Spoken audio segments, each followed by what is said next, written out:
Good evening. Bridget, thank you so much. It's an absolute pleasure and delight to be with you all tonight. Before we get into anything else, I want to take just a minute, and this truly honors who you are. I want to take a moment for a safety minute. Over each year, over 5,500 people die from choking. That's one every 90 minutes. And it's the fourth leading cause of unintentional death in the United States. I don't share any of that to bring the moment down or to bring the mood down. But I share because it's one of the things that I love the most about your culture. How every meeting starts with a safety minute. And as I was preparing for what I wanted to share tonight, I realized that I would be remiss if I did not honor your culture, if I didn't honor your systems and designs. So please do three things for me tonight. Number one, chew slowly, chew thoroughly, and enjoy your food. Two, don't talk with your mouth full. Don't let yourself have an opportunity to choke. Take your time. And three, if you see someone who needs assistance, raise your hand, help them out. I know in this room with your culture, there are a lot of you that could help. And I want to make sure that we all have a great evening together. So please enjoy your meal. Now, let me tell you a little bit about why I'm here tonight. I am honored to sit on, as Bridget mentioned, I am honored to sit on BESCO's advisory board. And it's given me a unique perspective and insight to your growth, to your culture, to who you are as a company over the last number of years. And I love it. What you need to know is I'm not a motivational speaker parachuted in to give you a rah-rah speech. I've worked with your leaders. I've seen growth, and it's so incredibly inspiring to be here and know what you're capable of. Now, but here's the thing. As a speaker, every time we give a speech, we have to remember two things. One, this is the most important thing. It's not about us. It never is. It's about you. We must create value for you. I must give you something that's useful. Two, no matter how good any speaker is, no matter what I say tonight, only 10% of it will still be remembered a week from now. Only 10%. So I'd challenge you, I'd encourage you even to pull out your phone, a notepad, notes app, a napkin, and a pencil, and just write down my 10%. Because I hope that tonight I can give you something that will still resonate and matter a week from now. 10% will be remembered. So my challenge to you is listen for your 10%. It will be different from every other person in this room, but there will be 10% for you. Because here's what I know, that if nothing changes, future you will be an exaggerated version of present you. So embracing these 10% moments is what allows us to change. I want you to be better. I want to give you something that will make that happen. So let's define your 10% together. Let's make tonight matter. Tonight is the why. Tomorrow you get to go into training, and your spouses are here with you to celebrate. So let's celebrate.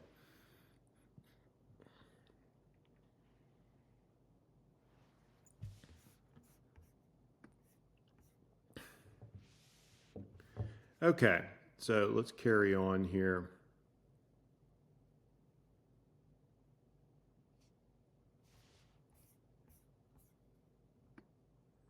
So now we've talked about how to capture your 10%. Let me tell you a little bit about what I see when I look at your amazing organization. As I've seen your board meetings and met with your leadership team, with Bridget, I see something remarkable. I see 800 plus people who show up every day to do exceptional work. People who care about quality, people who take pride in what they build, people who look out for each other. I see a company that's not surviving, they're thriving, growing, expanding, winning work that really matters. And here's something else I also see. And it's not a criticism, it's an observation. I think there's times when you underestimate how great you are. I think there's times when you underestimate your scale, your size, your impact, what you are building. But here's what I see, and it's not a criticism, it's an observation. I think you might even, many of you, underestimate what you're part of, what you're building, how amazing it is. Not because you don't care, not because you're not doing important work, because you're busy, because your head's down. You're doing it. You're in the fray because you're focused on it every single day. It's so easy to underestimate. It's so hard to have time to step back and focus on what you're building together. I totally get it. When somebody asks you how many people work at Besco, do you know? 800? It's normal. As humans, we think about our teams, our few relationships, the 20 people you see every day. And it's easy when we're not out in all the places where you are to see. And it makes sense. But tonight I want to give you a different view. I want to help connect. I want to help you see how much you have to be proud of.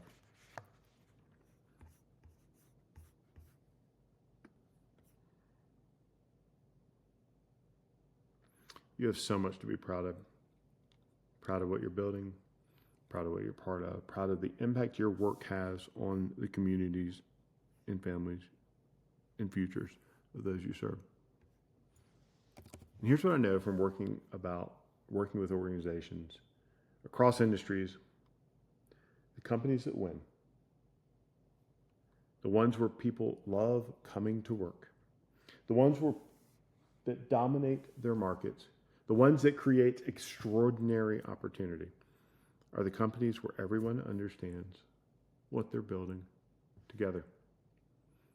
It's where people don't just do their jobs, they connect their work to something bigger.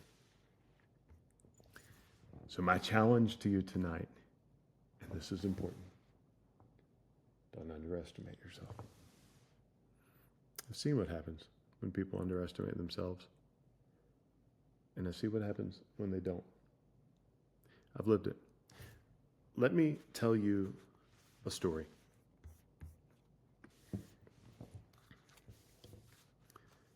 Let me tell you about a time when I was underestimated and why it matters so much that you understand what you're capable of.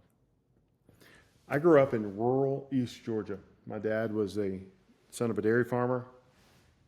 We lived in a very small town, population 254. My dad was a University of Georgia extension agent, so he worked with farmers.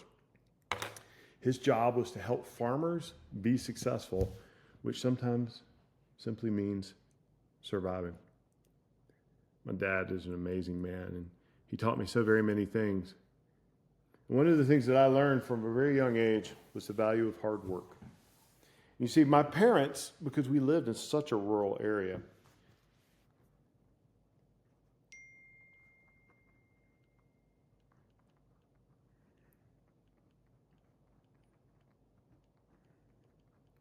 decided when I was in the 5th grade that I would be homeschooled. I didn't know what that was. As a kid, I thought it was the coolest thing in the world. I didn't have to go to school anymore. How many of you, when you were 10 years old, if given a choice not to go to school, would have raised both hands and said, please, Mom, Dad, sign me up? Now, as a parent, I sit there and go, oh my God, I cannot imagine not having a school to send my children to.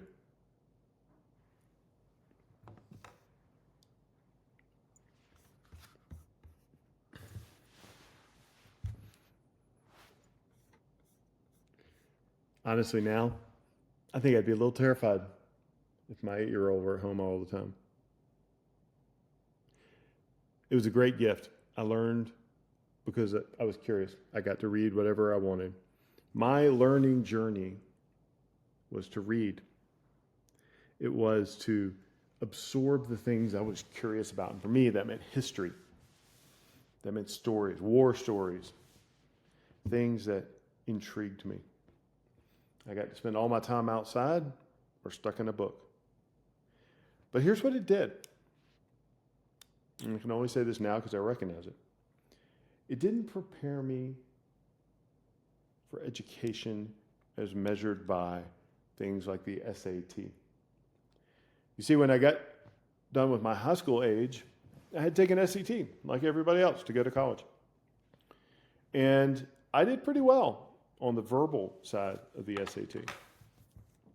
I did fairly good, but I bombed math, which now is kind of funny because I love it. But I just didn't do any of it growing up. I didn't have the training. I didn't have the knowledge. And so I underestimated myself. I thought, honestly, I was dumb.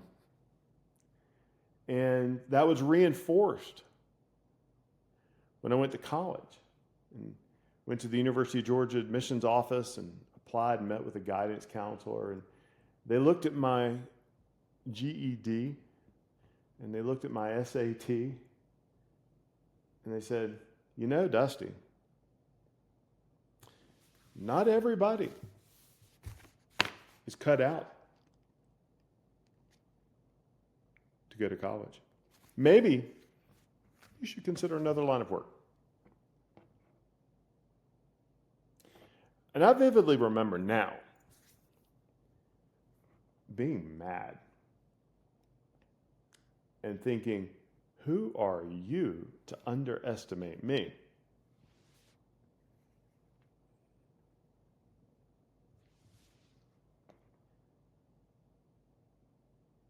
He wasn't being malicious. He wasn't being mean. He was looking at a data point, a single data point, without context, without understanding, and making an assessment based on incomplete information. Here's what he didn't see. He didn't see my potential. He didn't know me. He didn't know what I was made of.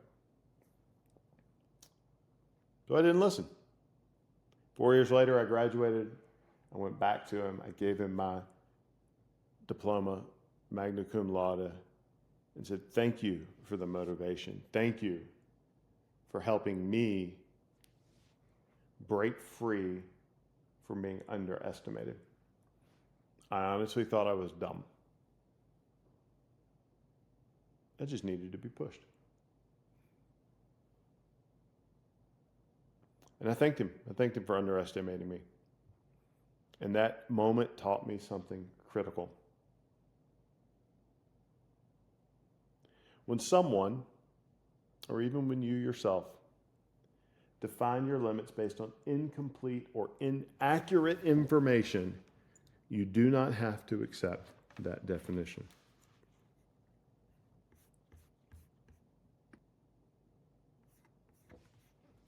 That was a keystone moment for me, and why do I share it? I don't want you to underestimate how powerful this organization is, how special and important the work you do is, and how impactful you are within the communities you serve. Let me give you some additional data that I find mind-blowing and incredible to help you see what the full scale, the full impact, the full significance of what you are building together.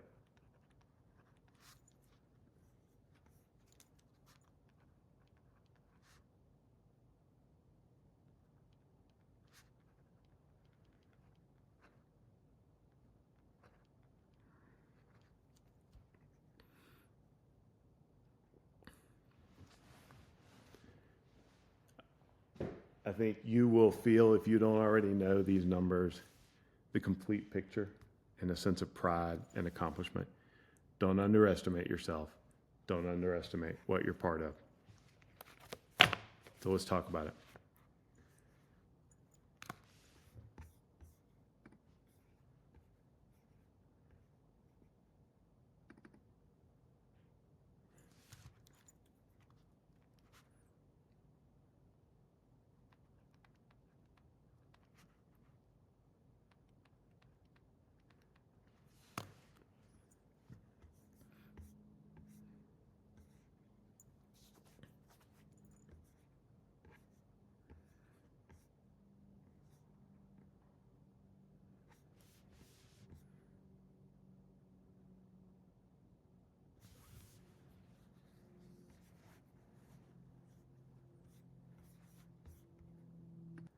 Last year, Besco and Ingert combined worked 725,452 field hours. 725,000. That's not small contractors doing side jobs. That's not 300 people working part-time. That is scale. That's industrial scale. Building infrastructure across multiple states.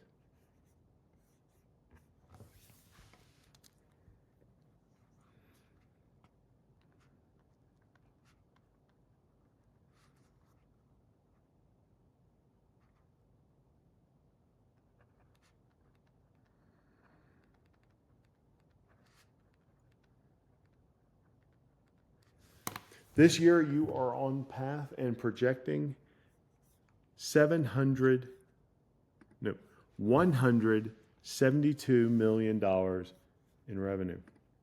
$172 million.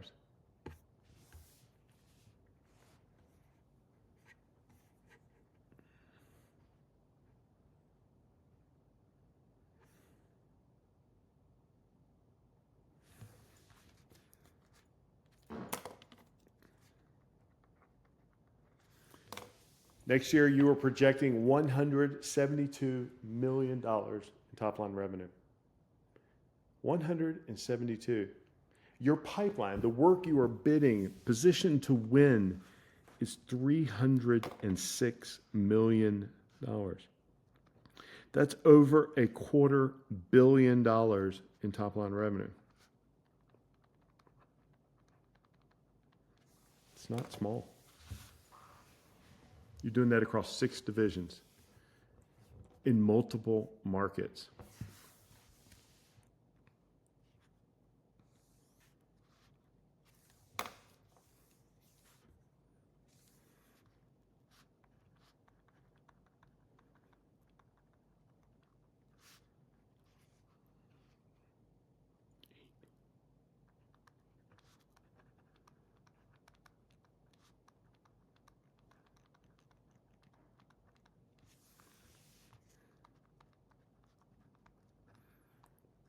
$18 top customers generate 78% of your revenue. You're not dependent on one big client. You have lots of big clients. You're diversified across industries that power communities. Healthcare, utility, institutional, industrial, commercial.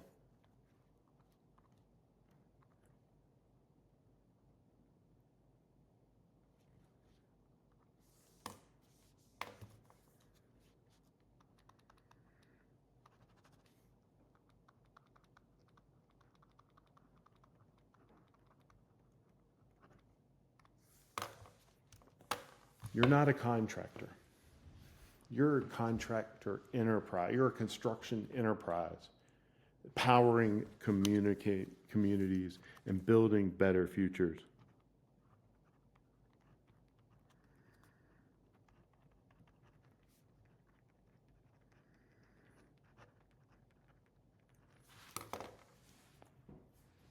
Across multiple industries, multiple states, and multiple markets. So I encourage you, When someone asks you where you work or what you do, don't underestimate who you are.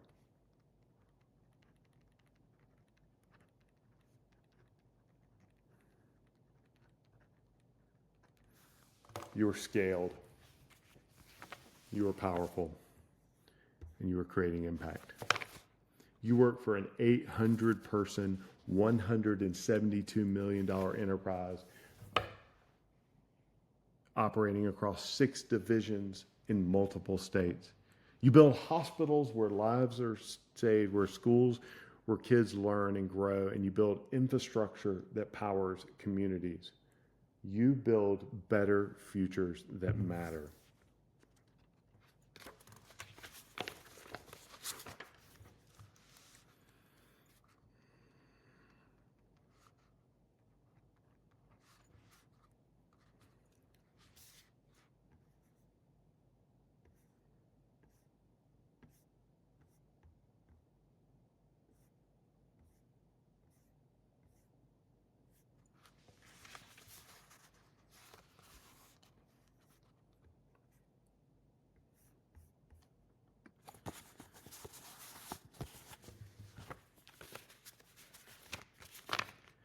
That's what you're part of.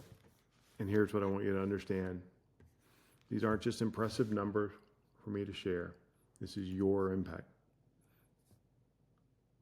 Every field hour in those 725,000, somebody in this room or someone like you, someone on your team showed up and did excellent work.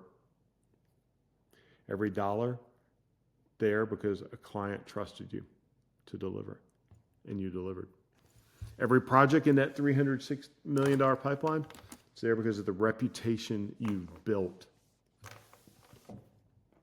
the trust you've earned, the excellence you've demonstrated.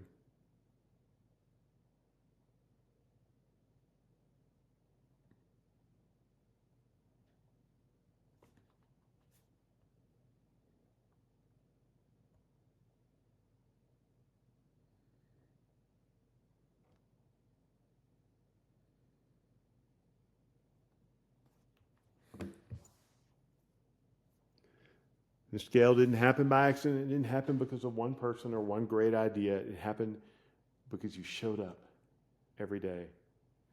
You show up every day and do work that matters. So don't underestimate yourself. Don't underestimate what you're building. Don't underestimate how impressive your organization is. When you walk out of here tonight, when you go home, when you go back to your offices on Monday, understand, I'm part of something. And I'm not going to underestimate myself. Which story you tell yourself, about your organization, shapes the culture that you build. Not your leadership's choice, your choice. This is our first keystone moment of the night. Please don't underestimate who you are, how impressive you are, and how much it matters.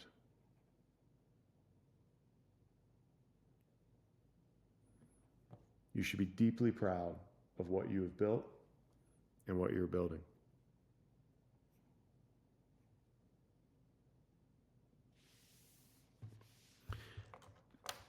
And now, let's talk about deepening that connection.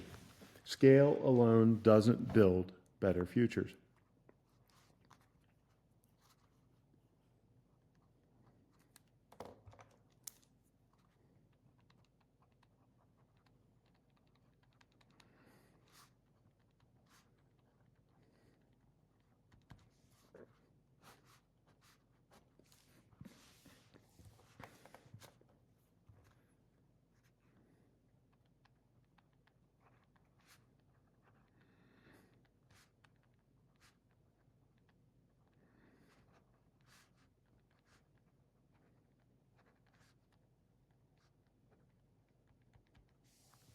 How every single person in this room connects your daily work to the extraordinary outcomes you're building.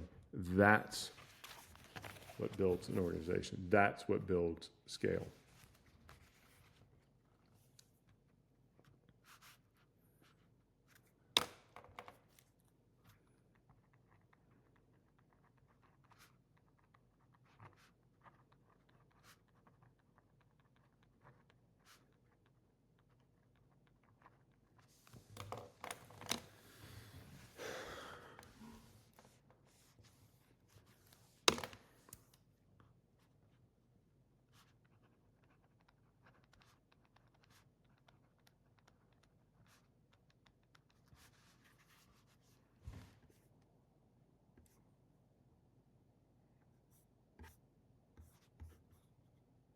Here's what I know from working with leaders and organizations across industries, across markets, even across countries. The most common challenge isn't a lack of a strategy. Most companies have a strategy. Most companies have plans. The challenge is clarity. Clarity of understanding, clarity of what's important, clarity of what to do.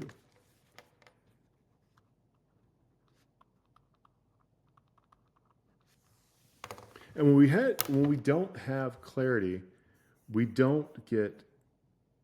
get conflict, we get silos, we get politics. We get misalignment, we get people working hard, but not working together. So I want to share with you a framework. It's 5 simple questions, 5 simple questions. But when you can answer these 5 questions about your work, about your company, you begin to unlock something extraordinary. You begin to unlock meaning in your work. You begin to have real connection to those that you're serving. This isn't the minimum amount of work. This is not the amount that you earn a paycheck for. It's the amount of being involved in something bigger than yourself. Giving your very best because you believe in it. You're not just showing up. You're not just doing what you're told. You're giving your very best because you believe in it. Here's the research. If you get all the people in the organization rowing in the same direction, you can dominate any industry, any market, against any competition at any time.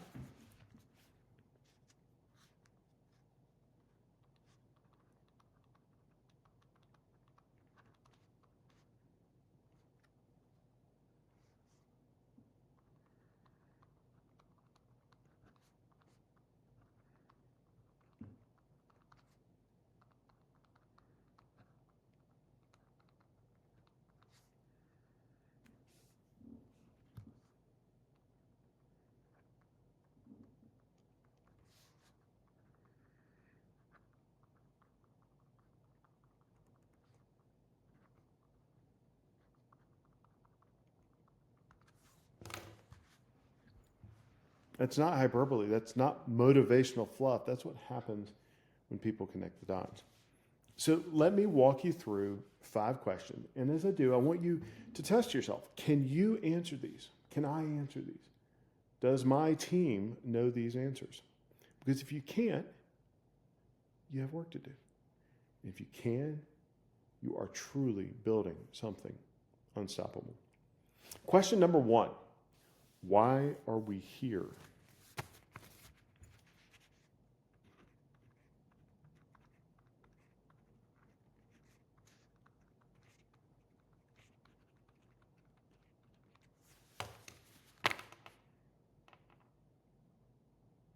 What's our purpose beyond making money? Now, some of you may be thinking, Dusty, we have to make money. We're a business. That's what we do. I need to pay for my mortgage. And yes, you need to do all of those things. You do electrical and mechanical work. You bid projects. You do all that stuff. You execute and you get paid.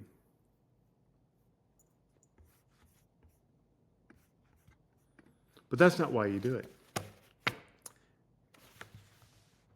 That's not why people stay in jobs. That's not why your work matters when you go home at the end of a long week and you're tired. Research shows that 90% of Gen Z and millennials and Gen Z, honestly, this is true for all of us,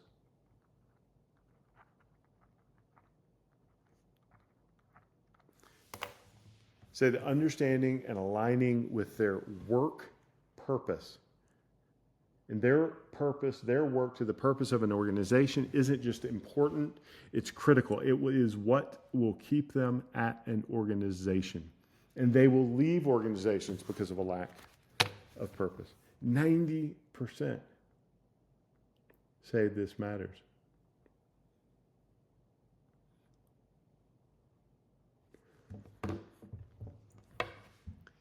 So when I read your purpose statement, when I read what you build, what you have, honestly, I'm getting a little jazzed up. But I want to decode it.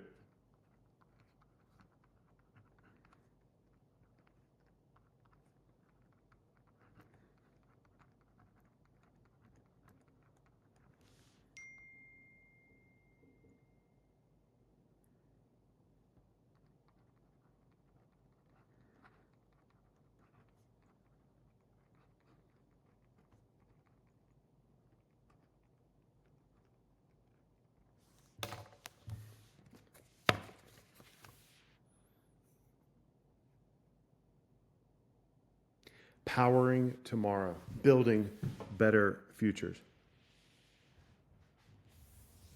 Now, that could be a poster on a wall, it could be words on a website that you scroll past, or it could be the reason that you get out of bed on a Monday morning. Let me unpack what I think this means. Let me show you what it means. Powering tomorrow means you are building things that don't yet exist. You're building infrastructure that keeps communities running. When you build electrical systems for like hospitals, you aren't just installing conduit and panels, you're building infrastructure that allows doctors to save lives.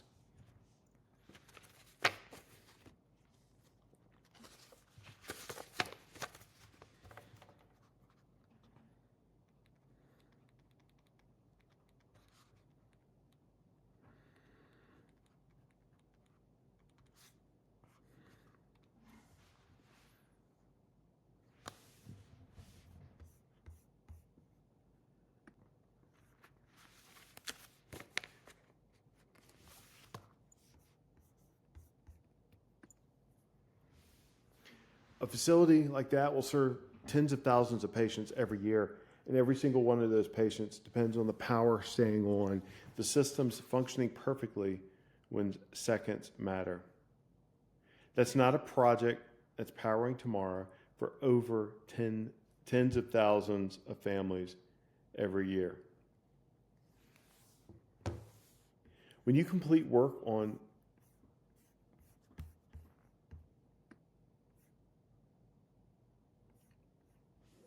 When you complete work in a high school, you create an environment where students learn, grow, and prepare for their futures. The systems keep the classrooms comfortable.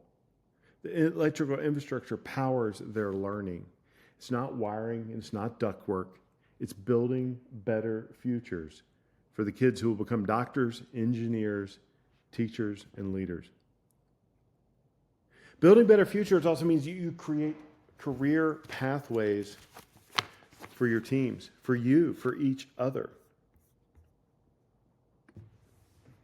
You create career pathways for people, for you, for each other. You invest in training, like in tomorrow's leadership development and training, like tomorrow's training day, giving people opportunities to grow, to lead, to build something that creates real meaning and impact for their families. When you wire a hospital, you're powering tomorrow.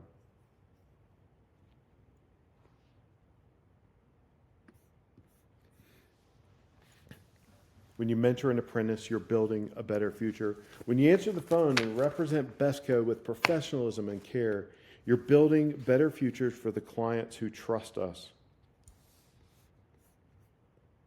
This isn't marketing language, it's a Monday morning reality. So the question number one, why are we here? We're here to power tomorrow and build better futures.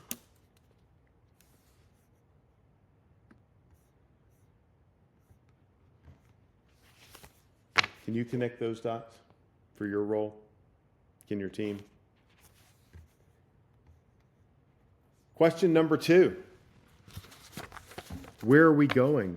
What's our vision?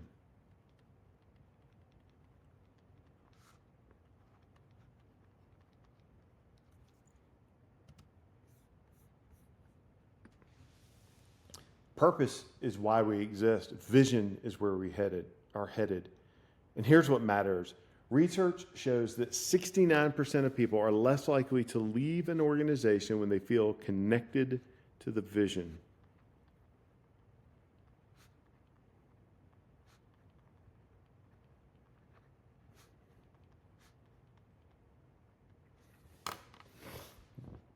less likely to leave, not just stay, less likely to even consider leaving.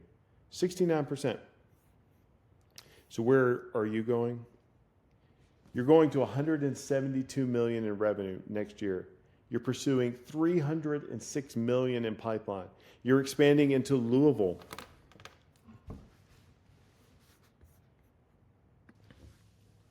You're entering the nuclear energy market. You're not standing still. You're not maintaining. You're growing. And here's what that means for you. Growth means opportunity. It means career pathways. It means the apprentice becomes the foreman. The foreman becomes the superintendent. The project manager becomes the division leader. The coordinator becomes the manager. When the company grows, there's room for you to grow. Growth means stability. It means you're not scrambling for the next project. You're wondering how it's all going to fit together. You already have 75% of your 2026 revenue secured. 3/4 of next year is already booked. That's not luck. That's positioning. That's hard work. That's making decisions that create stability for you and your families.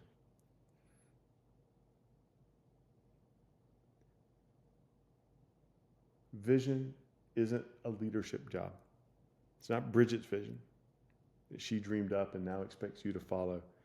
It's your vision. It only happens. It only comes to life when 800 people choose to build it together. Question number 2 is, where are you going? You are building something special. You are growing in markets and industries, and you're growing into a multi-state, multi-market leader. And there's room. We're growing into a multi-state, multi-market leader that powers communities and builds better futures for everyone in the room. And there's room for everyone who wants to grow with you. Question number 3, how are we going to get there? What's the plan?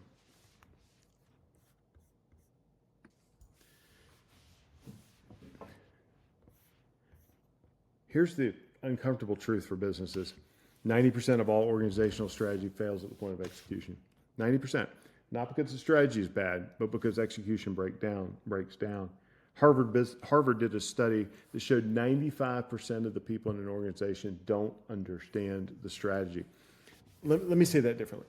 In most companies, only 5% of the people inside the company actually understand the strategy of the business. Only 5%. And that means that 5% of the people are the ones delivering on the plan. The plans are good. Most companies can't execute. Are you willing to settle for that? I know your leadership team isn't. So here's the plan. In your words, these are the things you are focusing on. These are the things you're talking about in your training, in your meetings, in your updates, in your town halls.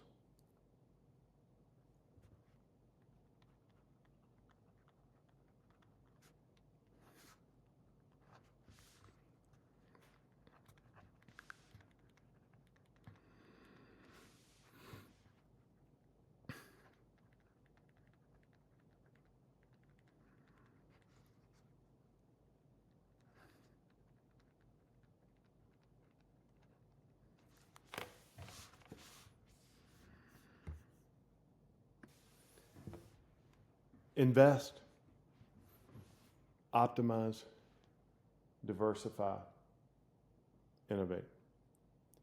These aren't just poster words. These aren't words that go on a wall. They're not corporate buzzwords. These are linked to real initiatives, and they are things that are being done. Let's look at each one of these pillars and just unpack a little bit about it, what it means, and how it's helping you achieve your vision and fulfill your purpose. And as I do this, I want you thinking, what does this mean for my role? What does this mean for how I show up? Invest means that the company is betting on people. They're betting on you. You're betting on yourselves. It's about people.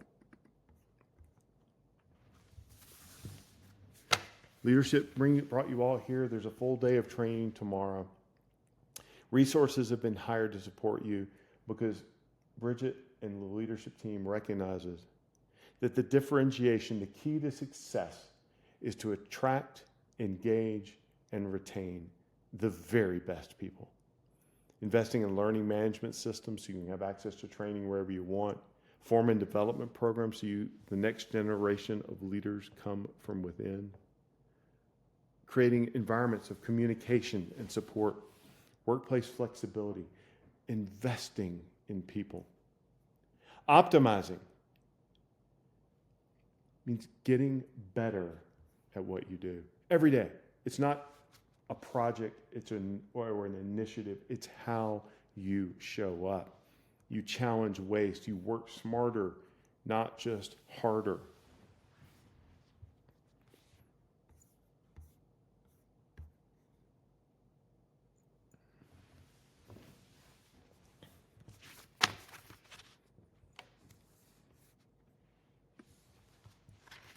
Optimize is not about cutting corners or squeezing more out of less. It's about doing excellent work excellently.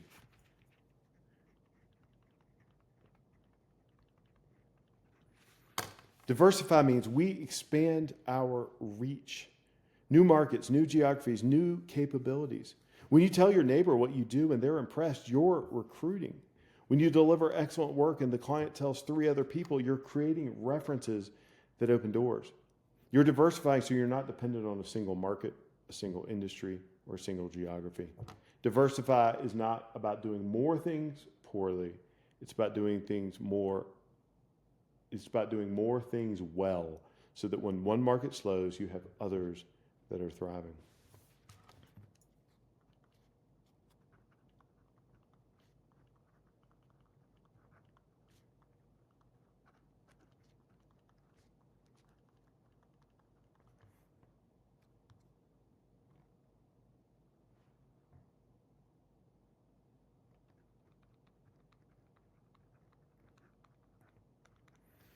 Innovate means you adopt new tools, technologies, new ways of working. You have things like Construct IQ coming, giving you real-time project visibility. And it's not about tracking. It's not about micromanaging. It's about empowering you with information to make better decisions, to see problems coming before they become an issue, to adjust before the small issues become big issues. You're transitioning your IT support so you can have better uptime in the field.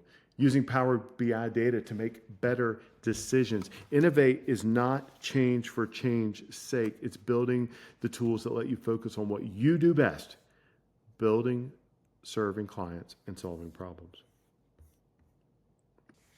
Question number 3 is, how are we going to get there? What's our plan?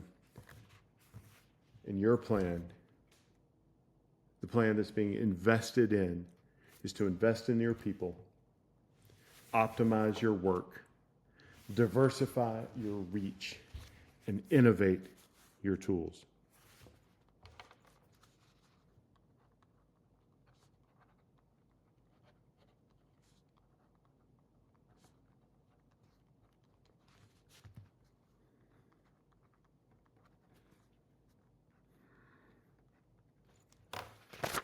That's not a poster on the wall. That's a promise that you make to each other.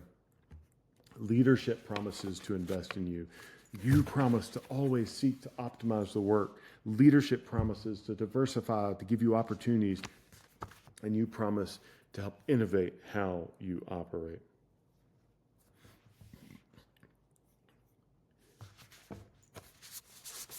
Invest, optimize, diversify, and innovate. Every day, a little better. Question number 4, where do I fit in? What's my role? How do I contribute? And this is where most companies lose people. Companies paint a big vision, they talk about strategy, they show impressive numbers, and then they expect people to figure it out. They figure out, they leave it to them to connect the dots. Not tonight, because here's what research tells us. When people understand exactly how their work connects to organizational success, discretionary effort goes up, engagement goes up, retention goes up. And that's the beautiful thing about Besco and Ingert. Every single role matters. Every single person in this room is essential. Not nice to have. No, we could probably figure it out if they left. No, not nice to have. We could probably figure it out. Essential. Let me show you what I mean. Let me give you an example. If you're in the warehouse coordinating materials and supplies and logistics, you're not moving boxes. You're not moving materials and supplies. You're ensuring that the resources are available. When a crew shows up at 7 in the morning, everything they need is there. No delays, no wasted time, no safety risks from missing equipment. When you get it right, projects run on schedule. Clients are happy. We win the next project. The company grows and everyone benefits. It's not support work. It's mission critical work.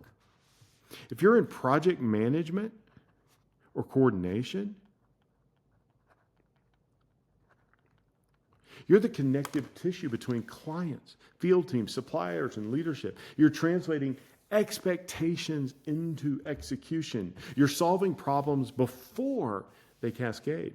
When you communicate clearly, when you anticipate issues, when you keep everyone aligned, projects stay on budget, crews work safely, and clients trust you with bigger opportunities. It's not administrative work, it's strategic work.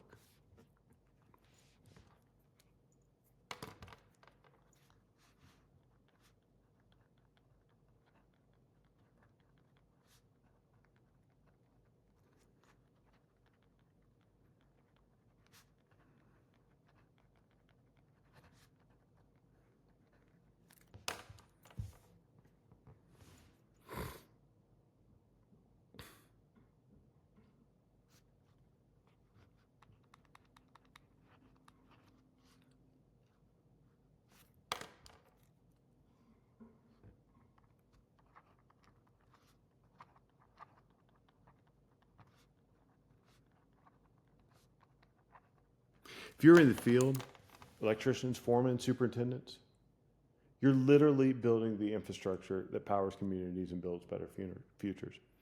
Every time you do your job right, every system you install, every element that you execute, that's a commitment that the client, that you've made to the client. It's our reputation being built one pull at a time. It's a reason you have the pipeline you do. Clients don't hire Besco because of your strategy deck. They hire you because you show up and you do exceptional work. You do excellent work. You solve their problems. I can go on and on. There's so many examples. If you answer the phones, you're a first impression. If you're in accounting or finance, you're ensuring that people in the field are never distracted, that the funds are there to pay for the bills. Every single role is essential. I'm not trying to make you feel good. I'm not trying to, give you some woo-woo, kumbaya stuff. It matters, or your role wouldn't be here. And I know this from working at dozens of organizations. The companies that win, the ones that dominate markets, the ones where people love coming to work, the ones that grow sustainably are the companies where every person can answer this question. How does my work connect to where we are going? Can you answer that one?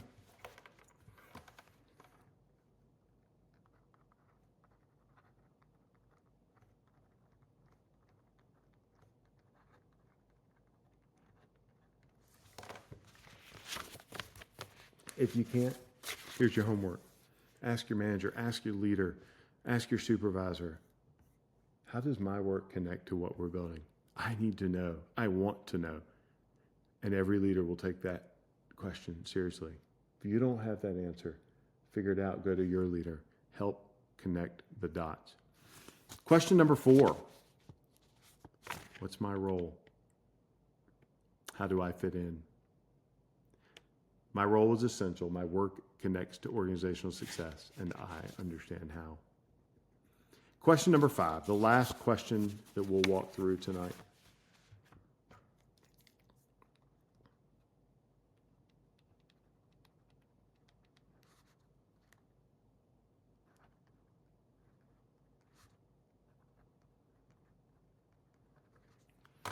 How will we know we're winning? What's in it for me? What are we measuring? Because here's the thing about goals and strategy and vision and all the fun stuff. You got to know how to keep score. If you can't measure it, it's just a wish. Your team doesn't do wishes. You deliver results.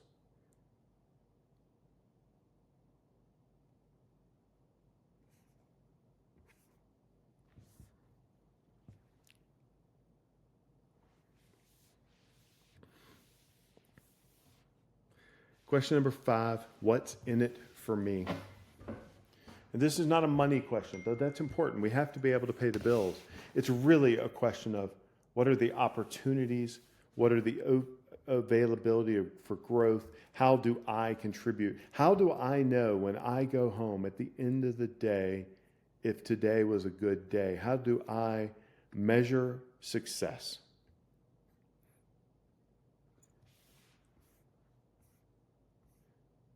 How do you measure success? It's not just revenue growth. It's not just pipeline conversion. It's things like prefab utilization, employee engagement, safety performance.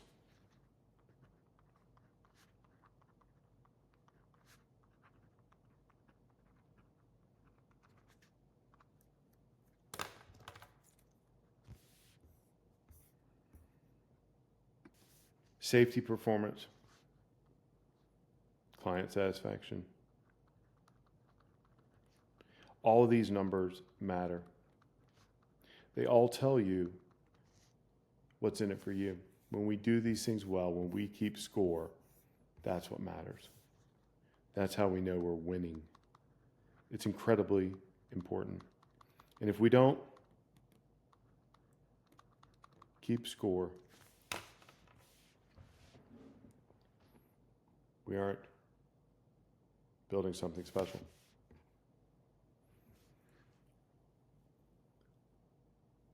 Your measures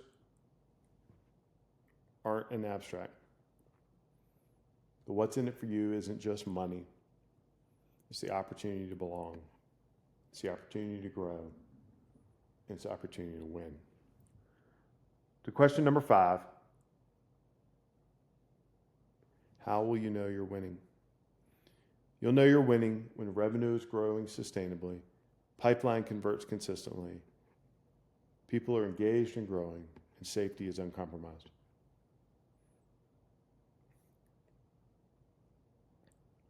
So now you have the 5 questions.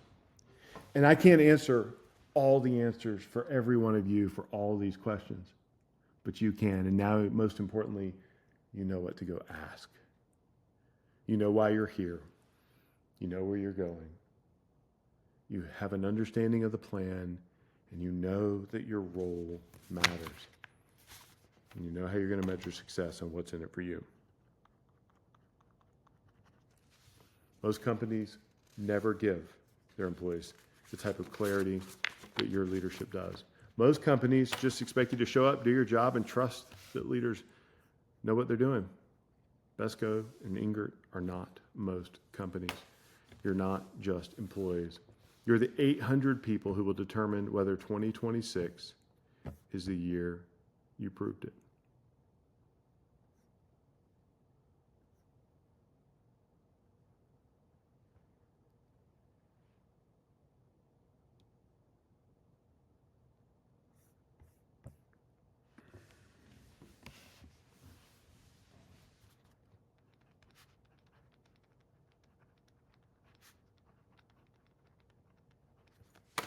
So let me ask you this.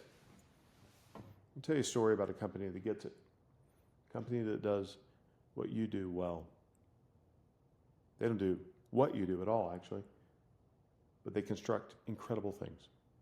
How many of you have ever been to Walt Disney World? Well, if you've been to Walt Disney World, and for those of you that haven't, I'll paint a little word story. Picture. I'll use words to paint a picture for you. I was at Walt Disney World a number of years ago now, 10 or 12 years ago, with my young daughter. I think she was 3 or 4 at the time. And we were walking into the Magic Kingdom. Now, if you haven't been, the Magic Kingdom is in Orlando. And you walk in to the town square, and it feels like a little bit of a pure Americana. This is a Norman Rockwell painting. It's probably what downtown Knoxville looked like 80 years ago. And you walk in and you see Cinderella's castle in the distance going down Main Street, USA. And on the right-hand side, there's a little shop. It's called the Confectionery Shop. And in this place, they make the most incredible things. These are desserts and treats that defy everything. They are certainly not healthy. And man, the smells when you walk in and you walk by, I swear they have fans blowing these amazing smells right out into the town square. Well, like I said, I was down there with my family and my daughter, and we were visiting Disney World, and I had one of those parent moments. Now, how many of you have young children? How many of you have ever had young children? How many of you have ever been a young child? Good. We all have a shared experience. I had a parent moment. For those of you that don't know what I mean, a parent moment is when you hear a young child cry and you think, what? Maybe I'm a horrible parent, but a parent moment is you look around, you see if it's your child, and the first thing that goes through your mind is, oh, thank God it's not mine. I know that's what happened for me. And I look across the square, just a little ways away, and there's a young boy, not much older than my daughter. And he is crying like the worst thing has ever happened. This scream was so powerful, it might have been heard in space. And after I've established the fact that it wasn't my child and that all was good in the world, at least for me, I saw the most amazing thing, the most intentional and incredible thing. This bag of popcorn is spilled all on the ground in front of this young boy, and he is clearly distraught. His day is ruined. Of course, that means his parents' day is ruined too. And I see this amazing cast member, that's what Disney calls their team members, cast members, walk out of the confectionery shop with a new bag of popcorn, walk over to this young boy, get down on one knee, and give him the bag of popcorn. Now, I don't know exactly what was said. They were just too far away for me to hear. But what I believe, what I mentally heard was something along the lines of, it's okay. There's no reason to cry here. This is Disney World. This is where magic happens. Now, I don't know about you, but if I'm a parent and that happens, I am a raving fan for life. And how much did this cost Disney? How much did this take out of Disney's bottom line? Not much. We all know a bag of popcorn doesn't cost a lot. Disney World costs about $9. But it doesn't cost that to make it. How many people do you think those parents have told about their experience? And here's why I tell you this story. Because that Disney cast member wasn't being accidentally great that day. That Disney cast member was being intentionally excellent because Disney had a plan Disney had a purpose to create magic in a place where dreams come true. Disney had a vision to make a place where magic happened. Disney had a plan to train everyone how to be intentionally great all the time. Disney helped their cast members connect the dots and understand that their job was to create memories, to create magic, to embody joy. And I guarantee you that that team member went home that night, that cast member went home that night, not just thinking, I had a good day and I made a paycheck, but knowing that they had an impact on a child's life. And I'm sure over the years, those parents have shared that story so incredibly many times. And it's intentional. And that's what I want you to take from this. That's what I want you to carry away from everything we've talked about tonight. If nothing else is on your 10% list, then the importance and power of being intentional and showing up to build something better, to power the future by showing up and caring and doing a little bit more, then that's your 10% that will continue to make this already great organization even more powerful. It's an honor and a privilege to be able to share a little time with you tonight. Go be intentional.